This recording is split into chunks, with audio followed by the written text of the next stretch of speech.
ગુજરાતના માર્કેટિંગ યાર્ડમાં જુદી જુદી જણસોથી માર્કેટિંગ યાર્ડ ઉભરાઈ રહ્યા છે। સૌરાષ્ટ્રના મોટાભાગના માર્કેટિંગ યાર્ડમાં મરચા, કપાસ અને ધાણાની ધૂમ આવક જોવા મળી રહી છે, પરંતુ ક્યાંક તેના પોષણક્ષમ ભાવ નથી મળતા, જેના કારણે ખેડૂતો આર્થિક ફટકો જે છે તે ભોગવી રહ્યા છે। સ્થિતિ જોતા સરકારે પણ એક જણસમાં ટેકો જાહેર કર્યો છે। સૌરાષ્ટ્રના માર્કેટ યાર્ડ હાલ જુદી જુદી જણસોથી ઉભરાઈ રહ્યા છે। માર્કેટિંગ યાર્ડમાં સૌથી વધુ લાલ મરચાની આવક જોવા મળી હતી। થોડા દિવસો પહેલા અમરેલી માર્કેટિંગ યાર્ડ લાલ મરચાથી ઉભરાઈ ગયું હતું।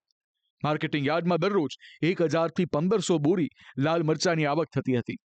મરચાની ખેતી સામાન્ય રીતે 6 થી 7 મહિના ચાલતી હોવાથી ખેડૂતોને આશા હતી કે મરચાના સારા ભાવ મળશે તો તેમની મહેનત લેખે લાગશે, પણ યાર્ડમાં જેમ જેમ આવક વધતી હોય છે તેમ તેમ જણસના ભાવ તૂટતા હોય છે, અને આવું જ કંઈક લાલ મરચામાં જોવા મળ્યું। અમરેલી યાર્ડમાં મરચા લઈને પહોંચેલા ખેડૂતોને આશા હતી કે આ વખતે મરચાના ભાવ 2500 સુધી જશે, પણ તેવું થયું નહીં, અને યાર્ડમાં મરચાના ભાવ માત્ર 1700 રૂપિયા બોલાયા, જેના કારણે ખેડૂતોએ નુકસાનીમાં સોદા કર્યા। હું રેવા મરસા વાવ્યા છે। રેવા મરસા હું અમરેલી યાર્ડમાં લઈને આવ્યો છું, અને યાર્ડમાં બજાર તો બહુ કાંઈ વણ છે નહીં।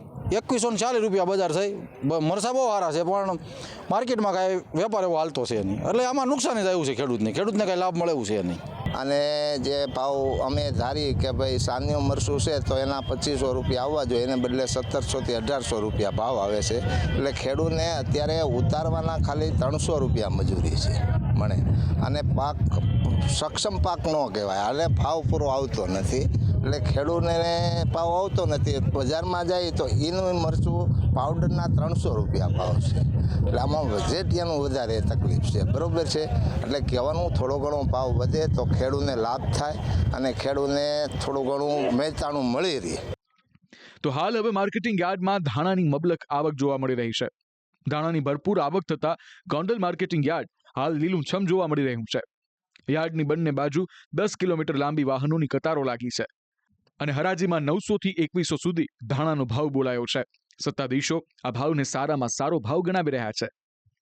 સૌરાષ્ટ્રનું અગ્રીમ ગણાતું ગોંડલ માર્કેટ યાર્ડમાં કાલ રાતે ધાણાની આવક કરવામાં આવેલી હતી, જેમાં આશરે 3000થી વધારે વાહન આવતા આશરે 2 લાખ ઉપર ધાણાની આવક થવા પામી હતી, અને જે ધાણા ગીર સોમનાથ, જુનાગઢ, પોરબંદર, કુતિયાણાથી ખેડૂતો લઈને આવેલા, અને ખેડૂતોને સારા ભાવ મળી રહેલ છે।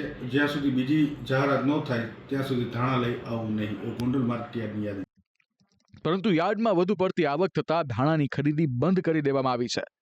જોકે હવે કપાસના ખેડૂતોને ભાવની ભીતિ લાગી રહી છે। કેટલાક માર્કેટિંગ યાર્ડમાં કપાસના ભાવ હાલ 1100 થી 1400 રૂપિયા બોલાઈ રહ્યા છે, પરંતુ આટલા ભાવમાં ખેડૂતોને કશું મળે તેમ નથી। કપાસના ભાવ વધુ તૂટે અને ખેડૂતોને નુકસાન થાય તે માટે સરકારે કપાસમાં ટેકો જાહેર કર્યો છે। સરકાર ટેકાના ભાવે કપાસની ખરીદી કરશે। 20 કિલોનો ભાવ ₹1494 ખેડૂતોને અપાશે। ખેડૂતો 15 માર્ચ સુધીમાં નોંધણી કરાવી શકશે। સપ્ટેમ્બર સુધી 74 ખરીદ કેન્દ્રો પર ખરીદી કરાશે।